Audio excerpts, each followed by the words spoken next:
तो दोस्तों, जैसा कि आपको पता होगा कि अभी केडीए के 1101 प्लॉट आए हुए हैं और उनके रजिस्ट्रेशन हो रहे हैं। तो आइए हम इस वीडियो में जानेंगे कि किस तरह से हम कौन कौन से स्टेप लेने हैं, किस तरह से हमें फार्म को भरना है। आइए।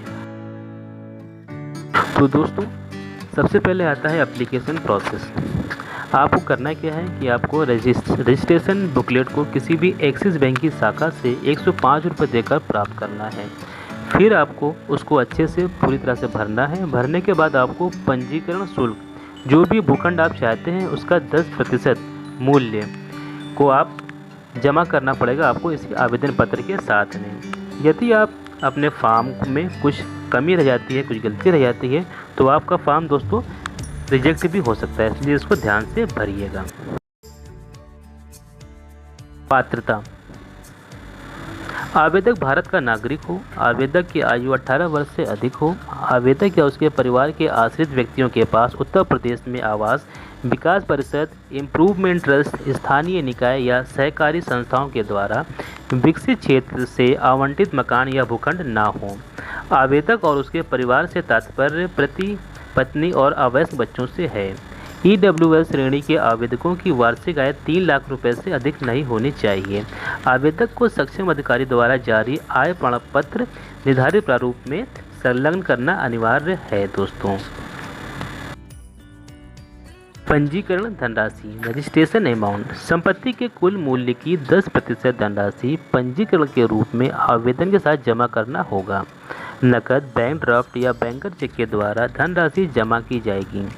बैंक ड्राफ्ट बैंकर चेक को कानपुर विकास प्राधिकरण कानपुर के नाम से बनाकर कानपुर में जमा की जाएगी। यदि 1 वर्ष तक भी आवंटन नहीं होता है तो आवेदक की धनराशि साधारण बैंक बचत खाते के ब्याज दर के अनुसार ब्याज सहित वापस कर दी जाएगी। रजिस्ट्री के समय आवेदक की पत्नी या पति का नाम आवश्यक रूप से जोड़ा जाएगा जब तक कि कानूनी विच्छेद ना हो गया हो, अर्थात अगर उनका तलाक हो जाता है तो उस समय ये कंडीशन लागू नहीं होगी, वरना नाम जोड़ना पड़ेगा।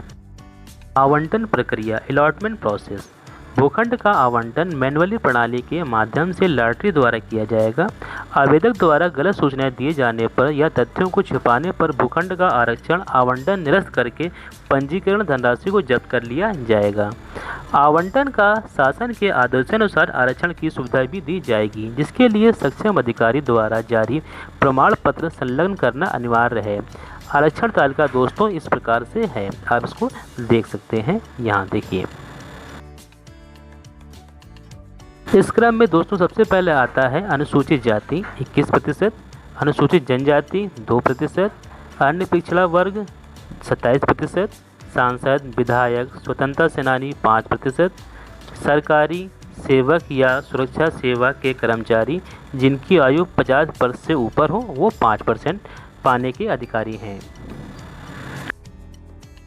उत्तर प्रदेश आवास एवं परिषद प्राधिकरण, जन संस्थान, नगर महापालिका व अन्य स्थानीय कर्मचारियों के लिए 2% है। दिव्यांगजन 5%, 60 वर्ष एवं ऊपर के व्यक्तियों के लिए 10%, भूतपूर्व सैनिक व उनके आश्रितों के लिए 3% का आरक्षण दिया जाता है। लॉटरी प्रोसेस: आवंटन हेतु लॉटरी की सूचना समस्त समाचार पत्रों में प्रकाशित की जाएगी। ड्रा से पहले सभी आवेदकों की सूची प्राधिकरण की वेबसाइट www.kdaindia.co.in पर प्रकाशित की जाएगी एवं आपत्तियां मांगी जाएंगी। निर्धारित समय के पश्चात कोई भी आपत्ति मान्य नहीं होगी। पूर्व निर्धारित समय एवं स्थान पर सभी आवेदकों के सम्मुख भूखंडों की लॉटरी मैनुअली निकाली जाएगी। सर्वप्रथम आरक्षित वर्गों के बीच लॉटरी डाली जाएगी। लॉटरी में सफल आवेदकों की सूची प्राधिकरण की वेबसाइट पर एवं नोटिस बोर्ड पर भी उपलब्ध होगी। दोस्तों, अब आता है भुगतान प्रक्रिया। आवेदन पत्र के साथ संपत्ति मूल्य का 10% पंजीकरण राशि जमा करने के बाद 30 दिन के अंदर आपको 15% संपत्ति मूल्य जमा करना होगा, अर्थात आपको आवेदन पत्र भरने के 1 महीने में ही संपत्ति मूल्य का 25% जमा करना होगा। पहले 10%, फिर 1 महीने के अंदर 15%। आवंटी के द्वारा कुल संपत्ति मूल्य का 25% धनराशि देने के पश्चात शेष 75% धनराशि को 36 किस्तों में 10% ब्याज के साथ जमा करना होगा। यदि आवंटी भूखंड के कुल मूल्य में पंजीकरण धनराशि 10% देने के पश्चात शेष मूल्य अर्थात 90% को 90 दिन के अंदर जमा कर देता है तो शेष मूल्य पर 5% की छूट मिलेगी। यदि भुगतान करने में विलम्ब होता है दोस्तों तो अतिरिक्त ब्याज 3% आपको देना पड़ेगा। तो दोस्तों इस तरह समझ लीजिए कि आवेदन में 10% आपको देना है, फिर 1 महीने के अंदर 15% देना है तो हो जाएंगे 25%, और बाकी 75% आपको देना है 36 महीने में 36 किस्तों में देना है आपको, और 10% ब्याज के साथ। लेकिन यदि आपने 10% आपने दे दिया आवेदन के साथ और 90% एक साथ दे देते हैं तो आपको 5% की छूट भी मिल जाएगी। दोस्तों अब आता है निरस्तीकरण, कैंसिलेशन या रिफंड बोलते हैं इसको। तो क्या है इसके नियम देखते हैं। यदि आवेदक बुकलेट में निर्धारित अथवा आवंटन पत्र में लिखित शर्तों के अनुसार धनराशि जमा नहीं करता है तो उसका आवंटन निरस्त कर दिया जाएगा एवं पंजीकरण की धनराशि से 20% राशि काटकर उसको शेष राशि दे दी जाएगी। यदि आवेदक लॉटरी होने से पूर्व अपनी पंजीकरण राशि चाहता है तो उसे कुल राशि वापस कर दी जाएगी, लेकिन लॉटरी पड़ जाने के बाद पैसा वापस नहीं होगा तो 20% हिस्सा काटा जाएगा। भूखंड आवंटित होने के पश्चात जमा धनराशि मांगने पर सभी श्रेणी के भूखंडों पर जमा पंजीकरण राशि में से 20% राशि काटकर शेष राशि वापस कर दी जाएगी। आवंटन न होने की स्थिति में संपूर्ण राशि आवेदक के बैंक खाते में स्वतः जमा कर दी जाएगी। इसके लिए आवेदक को अपने आवेदन पत्र में बैंक खाते की पूरी डिटेल को देना होगा, जैसे कि उसका नाम है, पता है, और इसमें स्पेशली ये भी बोला गया है कि आप अपने बैंक खाते की जो पासबुक की फ़ोटोकॉपी को भी आपको संलग्न करना होगा ताकि वो पैसा आपके खाते में रिफंड आ जाए। आवंटी को बैंक ड्राफ्ट के पीछे अपना पूरा नाम, पता, कानपुर विकास प्राधिकरण की भूखंड आईडी भी लिखनी होगी। अनुबंध प्रक्रिया, तो इसमें क्या है दोस्तों, आवंटियों की संपत्ति के कुल मूल्य जमा होने के पश्चात 12% की फ्री होल्ड शुल्क एवं विविध व्यय जमा कर निर्धारित स्टाम्प होने पर अनुबंध किया जाएगा। अनुबंध में होने वाले सभी शुल्क आवंटियों को ही वहन करने होंगे, मतलब कि जो भी खर्च आएगा आपके रजिस्ट्री होने में सारा आपको ही करना है।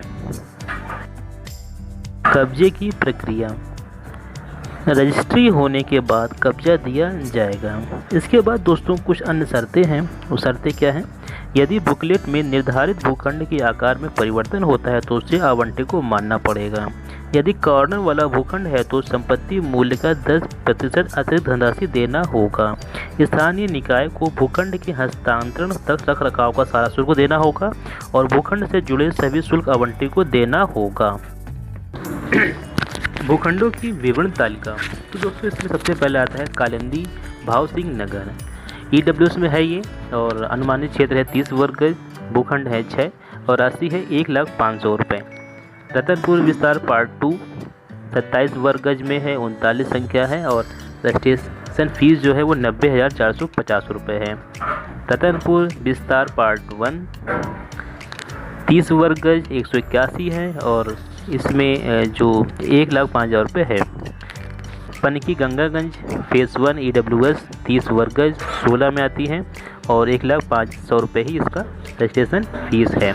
इसी क्रम में ऐसे आप देखते आएंगे तो शताब्दी नगर फेस 1 है, शताब्दी नगर फेस 2 है, शताब्दी नगर फेस 2 EWS है, शताब्दी नगर फेस 3 है, फेस 4 है, रामगंगा इनक्लेव है और शताब्दी नगर फेस 3 है।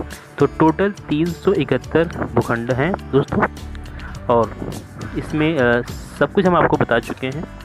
और यदि फिर भी आपको फार्म को फिल करने में कोई प्रॉब्लम आती है तो आप हमको नीचे दिए गए लिंक पर या हमको मैसेज कर सकते हैं, कमेंट कर सकते हैं, हमें कोई सजेशन दे सकते हैं, तो आपका सजेशन हमें स्वीकार्य रहेगा। और भी अगर हमारे वीडियो में कोई प्रॉब्लम होती है, आपको कुछ समझ नहीं आता है या आप कुछ सुधार चाहते हैं, तो आप हमको ज़रूर बता सकते हैं। धन्यवाद दोस्तों।